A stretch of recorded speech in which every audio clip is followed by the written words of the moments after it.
Annie and her sister survived Epstein's abuse. She's now a licensed psychologist.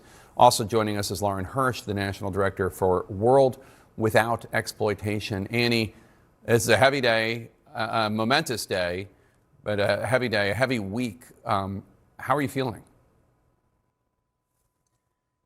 There was a lot of anxiety coming into today for many of us survivors and that have been involved in this process. But I have to say, it has been an emotional day in a way that I was not expecting.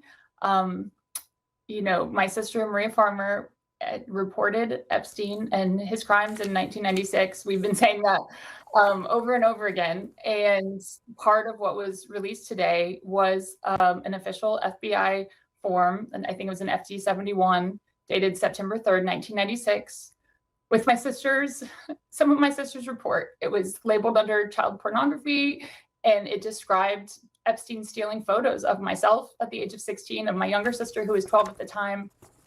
And just to see it in writing and to know that they had this document this entire time, and how many people were harmed after that date, it just, we've been saying it over and over, but to see it in black and white that way has been very emotional. I'm with Maria today. I know she felt a tremendous amount of relief and redemption, but also sorrow in thinking about, people like Virginia Roberts Giuffre, who are not here to see this and be a part of really forcing the government to be transparent finally about this case. So Annie, I mean, I'm just so people know, this is the document that you're talking about. It is the 1996 complaint that your sister made to the FBI about Epstein. She alleged that he stole nude and partially nude photographs of her underage sisters, constituting child pornography. And as we know, law enforcement failed to act on that complaint in 1996. She's followed up on this. She sued in response. You've sued over what you experienced. Maria, in a statement, has said, "This is amazing. Thank you for believing me. I feel redeemed. This is one of the best days of my life." Of course, it's mixed with the fact that I'm devastated about all the other little girls like Virginia who were harmed because the FBI didn't do their job.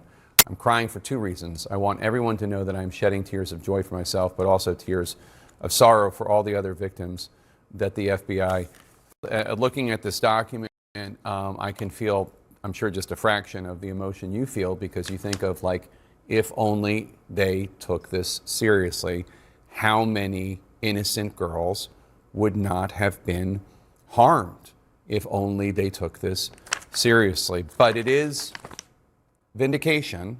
It is something, right, Annie? Oh, it's huge. Yeah. I mean, and I still have big questions about whether it was, did they not take it seriously, or were they protecting Epstein because of whatever relationship he had with the government, right? Like, there's just so many questions, and why we hope for, again, more transparency. But yes, this is really, really significant to many of us. It reminds me also of the young woman who went to the FBI and complained about Dr. Larry Nassar at Michigan State, who was molesting all those gymnasts and was also not taken seriously. Think of all the pain that could have been avoided. Annie, some of your fellow survivors have not been happy with the way that the Democrats on the House Oversight Committee have been releasing information and photographs, not necessarily with enough of a heads up for the survivors, sometimes with context, important context missing, et cetera. I imagine it's kind of triggering to not be given proper warning. What have you been hearing from other survivors about the way that these documents have been released by Democrats on House Oversight? Yeah, I mean, I'd say, actually, I'd like to speak more broadly, because I think that similar to how things were released today. Just the government, I'd say, has not done a good job of communicating with victims throughout this process.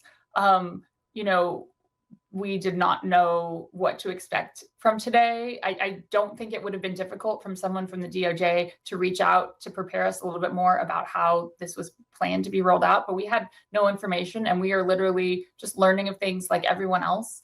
And that also is true for some of the things that have come from the House Oversight Committee, and there has been communication, and I think they have made some efforts to try and rectify those processes, because it is triggering. And there's just a way in which it's hard to focus on anything right now with all of this going on. I think many of us are feeling, really on edge and worn out. It's, we have regular lives. People are trying to, go to doctor's appointments, take care of their children, do regular life holiday things. And it's just a serious weight to always, not know what's coming next. So I think, there are things like victims advocates for a reason. I know the government employs them. I don't understand why no one is using them right now. I hope you feel the support of the American people behind you, Annie, because so many of us are just behind you all the way. Lauren, how do officials in Congress and the Justice Department strike the right balance when it comes to protecting the survivors and their identities, while also releasing as much information about this case as possible to the public? Because some of the documents we're seeing released are just 100 pages of redaction. And obviously, I don't want the names of survivors released, but like 100 pages of redaction, that's a lot. It sure is, Jake. I think that survivors have been really clear about what they want to see.